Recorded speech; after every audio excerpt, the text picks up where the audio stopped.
Welcome to our community. Susie Thomas here with you this morning. And I love this week. We're going to be visiting with folks from different Christian schools around our area and learning some unique things about each one, starting it off with the Weaver Child Development Center located in North Canton. And we are with Susie Maieriello, more popularly known to her parents and students as Miss Susie. Good morning. Good morning. And Susie, I love the Weaver Child Development Center. First of all, how long have you been involved? What's your participation there? Well, I feel like I've been there forever, honestly. I started at Weaver as a college student. I attended Malone College. And I did my field hours there as an education student. I always said when I was in class there that if I ever had children, that my children would go to this school because I loved their philosophy and their approach, how they worked with children. And sure enough, I had kids, and my now 21 and 23-year-old, that can't be possible. They did go to Weaver. And at the time, it only went to first grade, so they went through the program up till then. And then I taught different places, taught there for a while, came back as a long-term sub, and then ended up staying and teaching. I've taught in all the classrooms, preschool and primary classrooms. And then this is my fourth year as the director and principal. What was it about it, even that as a college student, for you to say, wow, if I ever have kids, this is where I want them to come? What was so special? One thing that really stuck out to me probably was the teacher interaction with the children. There were no desks in the classrooms, which that's how we are now. And the teachers were on the floor with the children, interacting with them, learning alongside them. It was a very Christ-like environment, and I love that. I could just feel Christ's love in the school, and it just stuck out to me. Talk about classroom size and student to teacher ratio. It's really kind of unique, isn't it? It is. I'll tell you a little bit about our preschool program. We have a threes class, and in that class, the children come 2 days a week. The parents have a choice of coming either Monday, Thursday, or Tuesday, Friday. There are 15 children in each of those classes with 2 teachers. In our fours classroom, the children come anywhere from 2 to 4 days per week, and there are also 2 teachers in that classroom, and we typically don't take any more than 18 children in that class. In our primary grades, we are a multi-age, kindergarten through third grade primary classroom, large classroom. And there are 3 teachers up there with all the children, and we take no more than a total of 40 children combined. The classes look different every year, as far as the numbers go. So it's nice. All of our teachers are licensed by the state of Ohio. They all have 4-year degrees in either early childhood or child development. So they're also very highly trained in the Reggio-inspired teaching, so they know what they're doing. Something that you said right at the beginning was you were there as a Malone student. So these young children are also getting teacher prep college students in their classrooms as well. And now it's grown beyond only Malone University. You've got other colleges involved as well. Let's talk about those relationships. We do. It's so much fun. Malone students come in. I actually teach at Walsh University. So every single early childhood student that I have in class goes through our program. And then we have Marietta College visiting in March to come and see us. We've had students from different universities that come on their spring breaks because they want to see a Reggio school. And for me, it's just so exciting because I'm very passionate about developmentally appropriate education. So all of these teachers get to come into our school, these future teachers, and they get to see developmentally appropriate practices in early childhood education. And I urge them to take this and use it in their own classroom someday. Do they get to participate with the children while they're there, or is it more observing? They get to participate. Wow. We call it field experience. It's not just field observation. So we like them to come in and work with the children, experience the learning environment. The kids love it. They just get so excited. So it's great. How cool is that these young children have a teacher and then a college student. There are so many people working with them. It's better than one-on-one, isn't it? It is. It's great. When we know, we always have a schedule, so when we know that different students are coming in, it helps the teachers plan so that they can have smaller reading groups, smaller groups in the different centers. So it's wonderful. It's very unique. You said a word there, Reggio. Yes. And that might be an unfamiliar word to many. Right. It's not Montessori. This is Reggio inspired. What is Reggio and how is that different? Reggio inspired it comes from a little town in Italy called Reggio Emilia. The focus is on child-centered teaching. So it's a philosophy. So it's not really a method, but it's a philosophy that guides the teaching. It guides how the environment is set up. When you walk into a Reggio classroom, you're going to see a lot of things from nature in the classroom.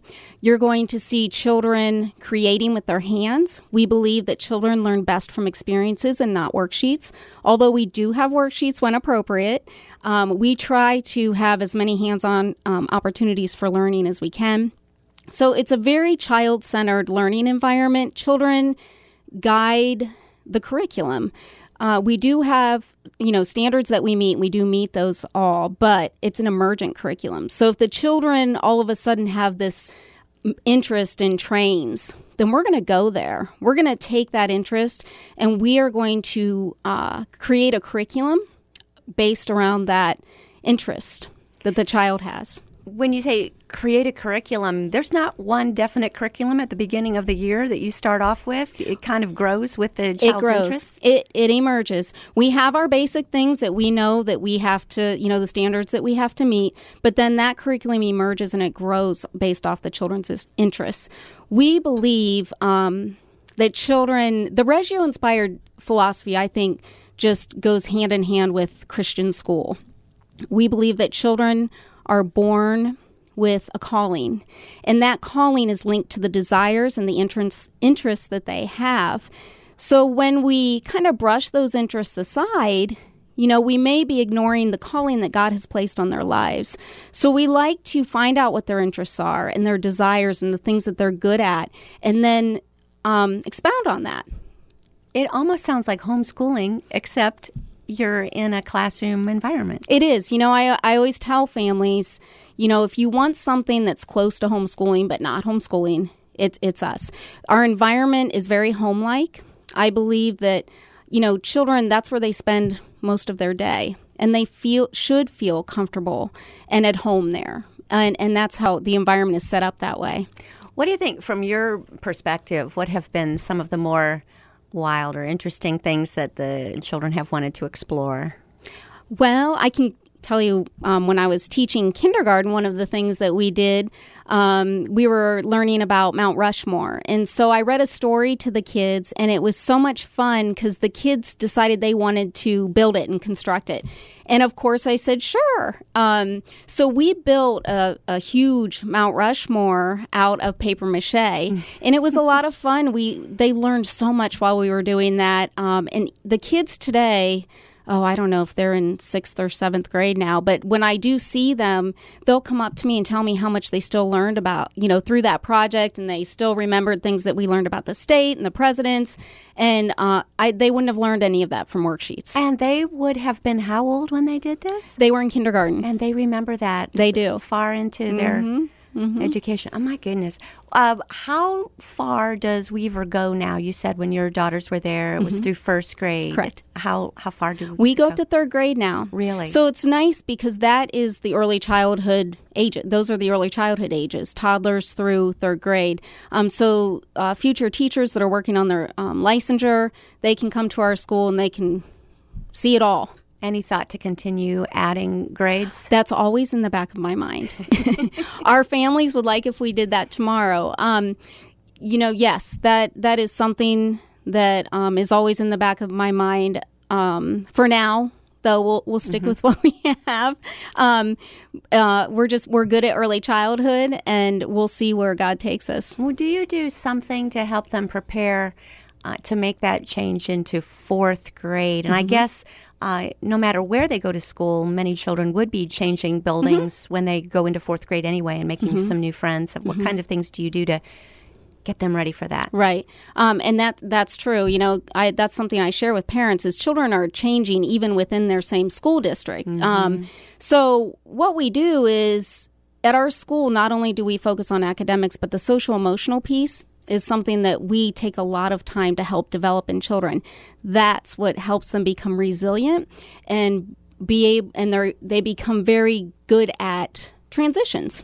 So honestly, I have not heard of any problems transitioning into another school. The problem always comes from usually mom. Mom's always so, worried about their child and, how are they going to do? And I always, encourage them and tell them, you wait and see. So these children, they go into the other schools and they go in very strong and confident, and it's nice. And you see them excelling then. They do. What do you hear back? You've got, my goodness, how many alumni now? Because you've been around for how many years? We started in 1975, so we are going into our 42nd year, I believe, next year. Yes. So there are people out there who are now parents themselves. That's even correct. Grandparents themselves. Yes, we have parents at our school that were students at Weaver, so it's a lot of fun. So it's fun for them to come back. You hear wonderful things, I'm sure, about what they've done once they've progressed. Yes, right. Yes. Yeah. Any stories you can share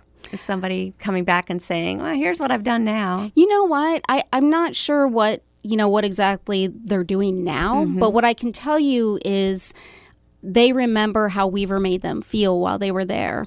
One of the things I always, like to say, it's a quote, is that children remember little of what we tell them, but they do remember how we made them feel. Wow. And the children at our school feel loved and safe in the environment. And the families, the parents that were students at Weaver, that's something that they said. They said they remember how Weaver made them feel, and they want that for their own children. They want them to learn in an environment where they are excited to come and learn, and they feel safe and loved.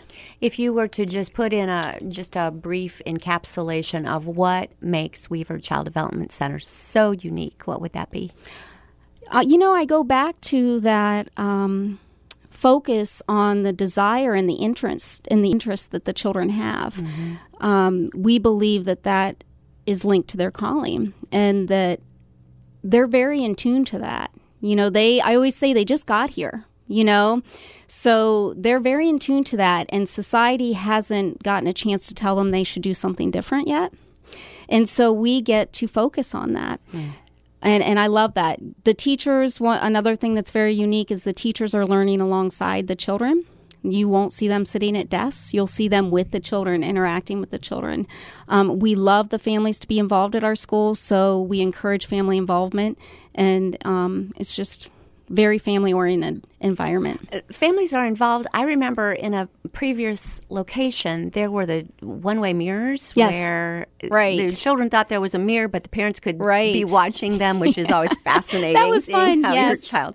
Do you still have a setup like that? Or we do not have that now. Our environment now is very open, but we do encourage the parents, if they want to come in, and we do things like a mystery reader, if they want to come in and read with the students, or if they just want to come in and spend some time in the classroom, of course, we'll put you to work. Then we do encourage that. Nothing more intimidating than walking into a classroom to see how your child behaves. Yes. When this is like their first time in a classroom. And how will they interact with other children? Right. How are they going to do? And your response from parents once they see that happening is what? One thing that I tell parents is that all of our teachers are trained in understanding child development. So part of learning as a child is learning how to share, and it's okay if they don't interact perfectly. They're not supposed to. We're there to help them and guide them when different things happen. And our environment is one where we encourage and build each other up. So it really does take a village. I lead a mom's group at school, and one of the things I tell them when they come in is this is not a place to, look at someone else and tell them they're doing it wrong and I'm doing it right. If there was one way, we'd all buy the book and we'd have perfect children. Yeah. But one thing I do tell them is that we're here to all help each other. So the parents know that. So if their child's, say we have a toddler and they're throwing a fit or they don't want to put their coat on, I help guide them on how to react to that. And it's fun. I like helping moms. Miss Susie from Weaver Child Development Center is visiting with us. We're going to take a short break, and you're listening to Our Community.